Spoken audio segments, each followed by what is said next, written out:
Hello friends, मैं kitty खड्डा लेकर आ गई हूँ बिग बॉस 14 के एक और एपिसोड का रिव्यू।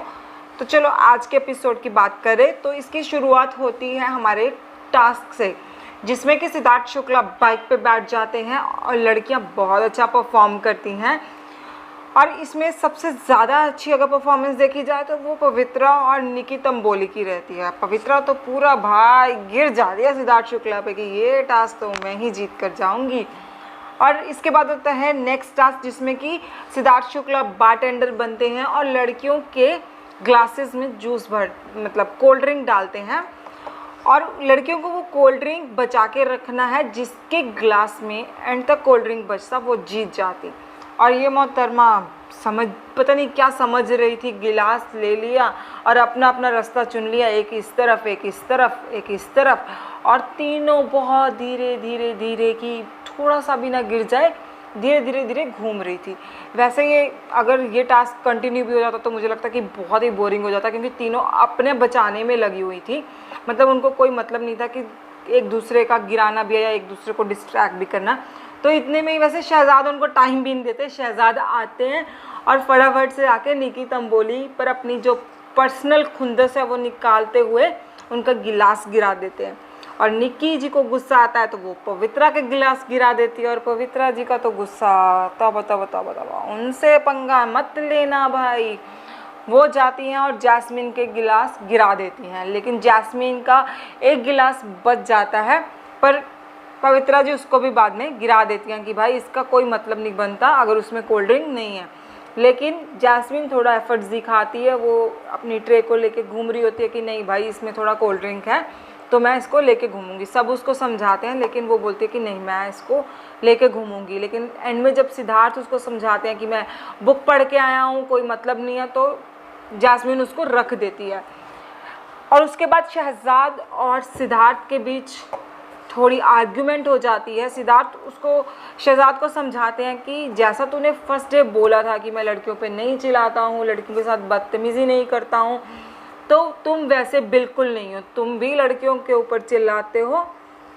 लेकिन ये है कि शहजाद को हमने भी कभी नहीं देखा कि वो किसी लड़की को अब्यूज़ कर रहा है, उसके कैरेक्टर के बारे में कुछ बोल रहा है। वो मतलब चिल्लाता ज़रूर है, निकी को बोलता है कि यहाँ के दरवाजे खोल, यहाँ के दरवाजे खोल, लेकिन ऐसा कुछ नहीं है कि वो गलत बोलता है। लेकिन वही सिद्धार्थ भी अपनी जगह सही थे और शहजाद भी अपनी जगह सही था। दोनों अपना अपना पॉइंट ऑफ व्यू रख रहे थे। लेकिन अगर सामने से कोई उंगली करता है तो ऑफकोर्स उसको आप जवाब दोगे और उसमें थोड़ा आवाज़ ऊंची हो जाती है, जो कि शहजाद की ऑटोमेटिकली हो जाती है। लेकिन अगर देखा जाए तो निकी उसको कम उंगली नहीं करती, वो आके उसके साथ लड़ती है। तो इस टास्क को अब सिद्धार्थ को ही जज करना था और सिद्धार्थ इसमें बहुत ही, जो मुझे लग रहा था कि उन्होंने फेयर नहीं किया। मुझे लग रहा था कि फिर भी जैस्मीन एंड तक वो ट्रे लेके घूम रही थी तो उसको विनर घोषित कर देना चाहिए था। लेकिन अब पता नहीं सिद्धार्थ ने क्या सोचा, उनको लगा कि निकी के साथ अनफेयर हुआ है कि शहजाद ने, और शायद उनको शहजाद के ऊपर थोड़ा गुस्सा भी था कि हाँ, तो इसीलिए उन्होंने शायद निकी को विनर बना दिया। लेकिन मुझे पर्सनली ये सही नहीं लगा। कहीं ना कहीं सबके साथ अनफेयर हुआ है। अगर निकी के साथ अनफेयर हुआ तो सबके साथ अनफेयर हुआ है। और उसके बाद बात की जाए रुबीना जी की, तो रुबीना और जैस्मीन जी खूब रोती हैं। उनको लगता है कि बिग बॉस हम इतने बड़े सेलिब्रिटी हैं और आपने हमारी क्या हालत कर दी है, हमारा फेस ख़राब हो रहा है, हमें अच्छे से कपड़े नहीं मिल रहे। तो वो खूब, और जैस्मीन तो सच में बहुत ही क्यूट लगती है। ज़रा सी बात पे उनका रोना, ओ माय गॉड। लेकिन कभी कभी मतलब अगर ये ज़्यादा ही होता रहा तो ये मतलब इरिटेटिंग भी लग सकता है। तो उसके बाद हमने देखा कि सिद्धार्थ, हीना और गौहर तीनों डिस्कस करते हैं कि भाई इनको जैस्मीन और रुबीना के बारे में, कि गौहर बताती है कि बाहर क्या डिस्कशन हो रही है। तो सिद्धार्थ वही बात कर रहा है कि यार इनको नहीं पता कि तुम कहाँ आए हो, तुम बिग बॉस में आए हो, तुम्हें यहाँ कोई लग्जरी लाइफ नहीं दी जाएगी, तुम्हें यहाँ थोड़े बहुत सामान के साथ ही एडजस्ट करना पड़ेगा, यहाँ तुम्हारी परीक्षाएं ली जाएंगी। लेकिन उनको लगता है कि हमें लग्जरी लाइफ मिलेगी, तो वो गलत सोच के आ रहे हैं। और उनको ये भी लग रहा है कि, और सच में सब लोग सो रहे हैं, एक दूसरे के लिए बलिदान कर रहे हैं कि भाई कोई बात नहीं तुम ले लो, अगर हाँ क्योंकि आज देखा गया कि निकी ने अपना स्टैंड भी नहीं लिया। वो बोल रही है कि चलो ठीक है, मुझे मेरी 2 चीज़ें नहीं चाहिए, आज तुम लोग ले लो। तो निकी जी ने आज इस बात के लिए कि हाँ उन्होंने अपनी चीज़ें त्याग दी, इसके लिए उनको प्रशंसा भी की गई, उनके लिए क्लैपिंग भी की गई, जो कि बहुत ही अच्छा था। पता नहीं अब निकी स्टैंड ले तो गलत, निकी स्टैंड ना ले तो भी गलत ही दिखती है सबको। तो जैसे कि आज हमने देखा कि राहुल जी जान सानू को चटनी के लिए टोक देते हैं। वो खाना खा रहे होते हैं और वो बोलते हैं कि भाई तूने चटनी ज़्यादा ले ली। तो मेरे ख्याल से तो वैसे तो किसी को खाते समय टोकना नहीं चाहिए। और चटनी वो बोलते हैं कि क्या तुम घर से लेके आए हो? तो राहुल जी क्या आप घर से लेके आए हो? आपको क्या लगता है कि जान की इतनी औकात नहीं है कि वो घर से चटनी ला सकते हैं? भाई घर से अगर लाना होता तो सब कुछ बहुत कुछ लेकर आ जाते बिग बॉस के घर में, लेकिन वहाँ पे कुछ चीज़ें हैं कि आप नहीं लेके आ सकते, ठीक है। लेकिन खाते टाइम में किसी को टोकना तो मतलब किसी को भी बुरा लग सकता है। आप बाद में भी समझा सकते थे, अच्छे से समझा सकते थे, एक तरीका होता है, हर किसी को समझ में आ जाएगा कि चलो कम है तो हम एक लिमिट में ही खाएं। लेकिन आप उसके लिए पहले जान पे चढ़ जाते और जब मलखानी जी, निशांत जी आपको बोलते हैं कि नहीं भाई तुम खुद खा रहे हो और दूसरे को खाते हुए टोक रहे हो, आप खा लेने देते पहले, फिर बाद में बोल देते, मतलब उल्टा चोर कोतवाल को डांटे, बाप रे बाप। और ऊपर से जब निशांत आपको समझा रहे हैं कि भाई कल आपने भी ली थी, तो थोड़ा आप उसको बोल रहे हो तो थोड़ा अपने ऊपर भी ध्यान दीजिए। तो आप उन पे भी चढ़ गए कि भाई तुम कौन होते हो, हाँ ब ऐसे करने लगे। भाई आसिम बनने की कोशिश कर रहे हो क्या? तो राहुल आपको तो मुझे लगता कि बहुत ही ज़्यादा आदत है वो करने की, पवित्रा के साथ भी मतलब क्या इसके लिए खाने के लिए बोल दिया कि हाँ भाई लड़कियां क्या लगती हैं आपको कि खाना बना के देंगी आपको, बहुत टेस्टी टेस्टी, अब खाओ, खुद से खा लो भाई, खुद से बना लो, तुम भी बना सकते हो, भगवान ने तुम्हें भी हाथ दिए हैं, अगर जीभ दी है टेस्ट करने के लिए तो हाथ भी तो दिए हैं। और पहले तो पवित्रा जी से बड़ा आपके जैसी गर्लफ्रेंड तो बहुत ही खुशनसीब लोगों को मिलती है, ये वो। भाई अब क्या हो गया? वही पवित्रा है ये जिसके साथ आज तुम ब कर रहे हो। तो राहुल जी ये वही पवित्रा है जिसके सामने तुम पहले ब कर रहे थे और अभी ब ऐसे कर रहे हो, मतलब पप्पी इतनी जल्दी कुत्ता बन गया। तो राहुल प्लीज आप अपनी टॉयलेट साफ करने तक का मतलब रखिए, और अगर आपको अच्छा खाना खाना है तो खुद बनाइए, क्योंकि लड़कियां वहाँ खाना बनाने के लिए नहीं आई हैं कि खाना अच्छा खाना बना के हमें राहुल को खिलाना है।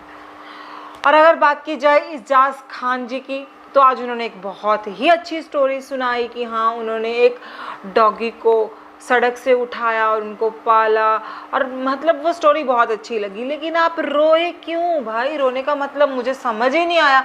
जैस्मिन का तो मुझे फिर भी रोना समझ में आ रहा कि बेचारी की स्किन खराब हो रही थी, लेकिन आप क्यों रोए?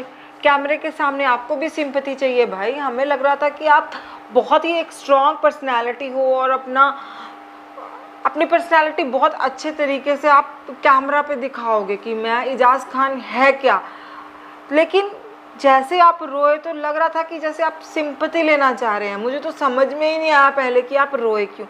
दोस्तों प्लीज़ अगर आपको समझ में आया कि इजाज़ जी क्यों रोए तो प्लीज़ मुझे भी समझा देना। तो दोस्तों रुबीना की फाइनली घर में एंट्री हो चुकी है। वो अब घर का फर्नीचर और सब कुछ, सब सुख सुविधा का जम के लुत्फ़ ले सकती हैं, और उन्होंने इस चीज़ को पाने के लिए अपनी इम्यूनिटी खो दिया। मतलब वो पहली सदस्य हैं जो नॉमिनेट हो चुकी हैं पहले हफ्ते के लिए। लेकिन अगर एक बात सोची जाए कि मतलब ये तो बिग बॉस के पिछले सीजन्स में भी देखा गया कि यहाँ पे इतनी कोई लग्जरी लाइफ या वो चीज़ें नहीं मिलती हैं जिसके लिए रुबीना और जैस्मिन दोनों रोती हुई दिखाई दी। तो इनको थोड़ा मतलब देख के आना चाहिए था, सोच समझ के आना चाहिए था। अगर आप अपने आप को इतना बड़ा सेलिब्रिटी समझते हो और आपको लगता है कि आप उन चीज़ों को नहीं झेल पाओगे तो वो आपको पहले ही सोचना चाहिए था। आप बहुत सोच समझ के देख कर आए हो, तो ये चीज़ें पहले सोची जा सकती थी। अगर आप अभी इस चीज़ों के बारे में बोलोगे कि हाँ बिग बॉस ये कर रहे हैं, हमारा स्टैंडर्ड लो कर रहे हो या फिर जो भी कर रहे हो, तो वो गलत है। तो चलो आगे जाके देखते हैं कि रुबीना अब उनको सब कुछ मिल गया तो अब वो कितना टास्क में परफॉर्म कर पाती हैं, क्योंकि अभी तक तो देखा गया कि वो टास्क के लिए बिल्कुल ही मना कर देती हैं। लेकिन आगे जाके देखना काफ़ी इंटरेस्टेड होगा कि क्या रुबीना टास्क कर पाती हैं या फिर उनके वही कुछ बहाने ही रहते हैं। तो दोस्तों कल हमें देखने को मिलेगा पवित्रा और निक्की की लड़ाई, वो भी फिर से टॉयलेट साफ करने के पीछे, जो कि बहुत बढ़ जाती है। भाई ये तो मतलब टॉयलेट के पीछे ही पड़ गए। और अगर समोसा क्या लिखा मैंने, कल एक टास्क भी देखने को मिलेगा जिसमें कि निक्की को खूब टॉर्चर किया जाता है पूरे के पूरे घर वालों की तरफ से। तो निक्की का साथ देते हुए दिखाई दिए सिद्धार्थ, हीना और गौहर खान। गौहर खान तो इतना भी बोल देती है कि निक्की अगर तुम्हारा मेकअप खराब हो रहा है तो कोई बात नहीं, मैं तुम्हें अपना मेकअप दे दूंगी, लेकिन तुम गिव अप मत करना। और सिद्धार्थ उसको बोल रहे हैं कि भाई निक्की तू बहुत स्ट्रांग है, प्लीज़ गिव अप मत करना। लेकिन मुझे पर्सनली ऐसा लग रहा है कि ये तीनों निक्की को सपोर्ट कर रहे हैं। मतलब ठीक है, ये बिग बॉस 14 के कंटेस्टेंट्स का गेम है, लेकिन अगर सीनियर्स का इन्वॉल्वमेंट बहुत ज़्यादा हो रहा है, उनका मतलब जो मुझे लग रहा है कि वो खेल रहे हैं, वो खुद भी खेल ही रहे हैं इनके साथ, वो इनको गाइड कर रहे हैं या फिर इनको टास्क नहीं दे रहे, वो खुद इन्वॉल्व हो रहे हैं, वो खुद एक बंदे के साथ अटैच हो रहे हैं। जैसे कि आज भी हमने देखा कि सिद्धार्थ ने निक्की को फेवर किया, सिद्धार्थ निक्की को पर्सनली जाके समझाते भी हैं। तो वैसे ही मुझे लग रहा है कि अब तीनों मतलब बिल्कुल गेम के अंदर घुस गए हैं, जबकि इनको इतना इन्वॉल्वमेंट नहीं दिखाना चाहिए और जो कंटेस्टेंट्स हैं उनको खेलना चाहिए, उनको खेलने देना चाहिए जैसे वो खेल रहे हैं। तो दोस्तों कल का टास्क बहुत ही इंटरेस्टिंग होने वाला है। तो हमें एक निक्की का बहुत ही स्ट्रॉन्ग साइड दिखने वाला है कि वो वैसे अगर देखा जाए तो निक्की पूरा का पूरा कंटेंट शो को दे रही है। अगर निक्की और सिद्धार्थ को हटा दिया जाए तो शो में कुछ ज़्यादा नहीं बचेगा। तो इसीलिए अगर हम देखा जाए तो निक्की काफ़ी अच्छा जा रही है और वो काफ़ी आगे तक जाएगी। तो दोस्तों कल हम देखते हैं कि कैसे और क्या होता है, और तब तक के लिए नमस्कार, और प्लीज़ मेरा चैनल सब्सक्राइब ज़रूर कर दीजिएगा। Bye bye.